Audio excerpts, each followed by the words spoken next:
many familiar faces. I'm Melissa from Seasons Hospice. I've been doing hospice for 15 years. I love it. One of the things I talk about is death and dying, and I know that's not a subject that anyone wants to talk about. But the reality is, before we die, we're probably going to see someone else. And so if you know how our bodies are designed to die, and actually how God is so loving the way He created this, hopefully it'll make it easier.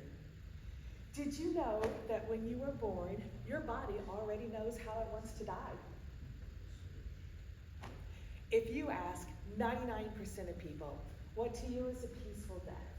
How do you want to die? What do most people say? In their sleep. In their sleep, that's right. And that's exactly how we are designed. When our body decides that there's an illness or an injury that's not going to go away, and eventually it is going to take our life, then it starts changing automatically. We don't even have to do anything at the very beginning. When our body says, okay, something is not right, is not going to get better, I'm going to start preparing myself to die, you will notice they start eating less. And this is because as the body gets weaker, so does their digestive system. Did you know if you have food in your stomach and your body is too weak to digest it quick enough, it can actually ferment and cause gas. And gas causes pain, and the body doesn't want pain. So it literally starts shutting down our appetite to just what our body feels it can really digest. So when we start saying, one more bite, come on, you need to start listening to the body to see what it wants to do. So when their body starts shutting down, or their appetite starts shutting down, who is that the hardest on? Caregivers and families. Because what do you do when you love someone? Here, I made banana pie. Here, one more bite. If you force someone to eat, it can actually cause them pain. Another thing you're going to notice is they start sleeping more. And that makes sense. As your body is getting weaker, just normal things like eating or talking or sitting up uses more energy. It makes the body more tired. You'll also notice that they're going to start drinking less, and there's a reason for that. Towards the end of life, your body actually wants to be a little dehydrated. Now, this is not for us. We need to continue drinking water. But when you're dehydrated, it's actually easier on your heart. The heart doesn't have to work as hard because there's not as much fluid to pass around. I forgot to say something at the beginning. I get to talking really fast because I love this. If I talk too fast, raise your hand and I'll try to slow down. So you're going to notice that they're sleeping more, they're eating less, and they're drinking less. And this is where I think we have this honor, because we know what's going on, that we can start talking to the families and saying, it's okay if they're not eating as much. It's okay if they're sleeping more. This is a very natural process. Because towards the end of life, and this is what I think is just so amazing, when someone is truly dehydrated, they're not eating or drinking hardly anything, your body starts releasing these natural chemicals that help take away pain and anxiety. And when you have malnutrition at the end of life, the calcium that's normally stored in our bones actually leaks into our veins, and as it circulates our body, it makes us sleepy. This is our body doing exactly what it is designed to do, to get into a peaceful sleep where there's no pain and anxiety, and then just to slip away. So what you will see at the end, they're not eating or drinking hardly anything or sleeping all the time, or they may be able to wake up and just kind of weigh maybe a bite of yogurt or a sip of water or something like that. Then you know that they're actually getting close. And then hopefully at that point they go into a deeper sleep and they just pass away. Isn't that beautiful? The one thing, and this is the most important thing I'm going to say, so if you don't retain anything, please retain this. If there is a disease or an injury that causes pain or anxiety, those natural chemicals will not be enough, and they may suffer. And that is why we give comfort medications at the end of life. They're in a liquid form, they're concentrated, a few drops, we put it in their mouth, and it actually soaks into their skin, because they may not be able to swallow and they wouldn't be able to digest. And a lot of times that's where hospice steps in. I love what we do. I know people can't understand why do you love hospice, but for me it's just such an honor.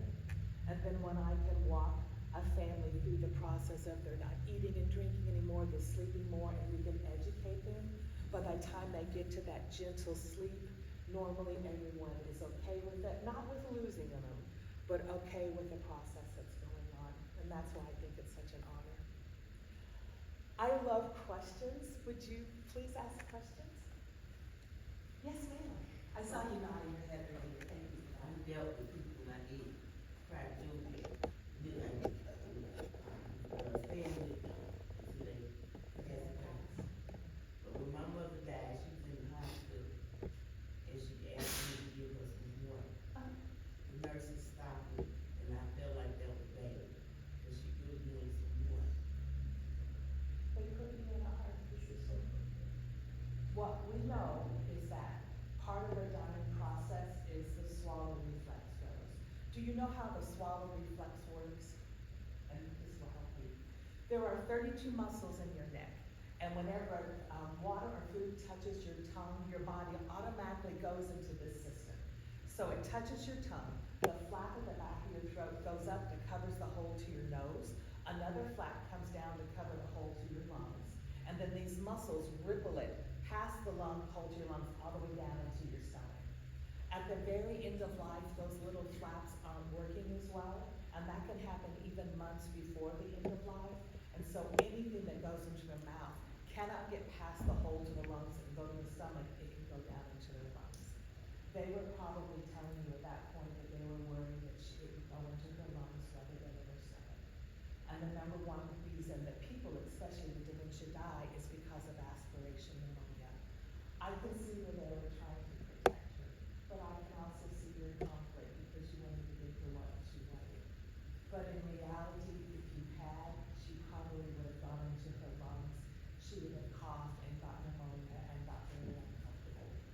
So I hope that will relieve your concern. And thank you for sharing that. That's a hard thing to carry around. Is there anyone else? Yes, sir. Well, I remember when I was in nurse's aide, we used to take, I don't know what they were called, they had a little thing that you put in the mouth, lemon, Yeah. and it would help quench their thirst. That would be a comfort to the residents before they went Yeah, home. the lemon blister swabs, it causes saliva to form. Saliva, And yes. sometimes it's easier for them to swallow their own saliva because it's thick and it goes down slower than trying to drink water. Yeah, It was a comfort. well done. Did you have? Melissa, will you go over the medication? And it's just because I know a lot of our staff struggle with the fact that sometimes that initial dose, they do pass. And I want them to understand why that happens. Thank you. Yeah, really good question. At the end of life, because there can be pain and anxiety if there's any kind of disease or injury that causes it more than the normal that you would have. So if you have someone who's tense and they're in pain or they're restless, their body is not going to relax and pass away. So we give comfort medications. One of them is liquid morphine, and don't let the word morphine scare you. It is a very good drug when used appropriately. People who misuse it just for the high or nothing, that's where the problem is. Liquid morphine, it does take away pain, but it also has this really good benefit of relaxing smooth muscles. And your lungs are made of smooth muscle. So when they're sitting and they're struggling and they're short of breath and they're restless, morphine will take away the pain. It will also help them to relax. And when your lungs are relaxed, they can billow easier, bringing in more oxygen and using less energy for the body. And with anxiety, again, we've all seen them. They're like this, they're trying to get out of bed. We call it terminal restlessness. Their body is so tense, it's using so much energy that it cannot relax and slip away, which is what we want. So when you give anxiety medication, it actually helps with pain, just like pain medication helps with anxiety. But what you want to do is to try and get rid of all of it at the same time. You give them together most of the time if you can, so they can relax and go into that deep sleep so that they can slip away. With morphine, I know a lot of nurses, and I get it. I don't want to give morphine. I don't want to be the one that kills them or that gives them their last dose. You're not. When the body is that weak, the liver and the kidneys, and that's where you metabolize medications, they're not working well, just like the rest of the body. they're not absorbing all the medication that you give them. But also, when you give it to them and relax, you have to look at the quality of life. Do you want someone who lives maybe an hour longer, but they're hurting, they're restless, the pain and the family is suffering? Or do you want them to be peaceful where they can truly slip away? And I look at it this way, I don't want to give the last dose that takes their life. Well, at some point, they had their last visit to Walmart. That last visit to Walmart didn't make them pass away, it just happened to be the last one that they did before they passed. If someone is going to pass, either with medications or without comfort medications, they're still gonna pass. But if they have comfort medications, which is lorazepam, Roxanol, the other ones, at least they will pass more comfortable and easier, and they won't suffer, and the families won't suffer. I don't want any nurse to feel guilty about any medication that they ever gave if someone passed away or not give it because of that. I want you to really listen to what I'm saying. They're going to die anyway. Let's try and keep them comfortable. Anything else? This is 7 o'clock in the morning on a Friday. I know this is not the way to start your day. Thank you for being here. Thank you for letting me talk to you from my heart. And thank you for what you do.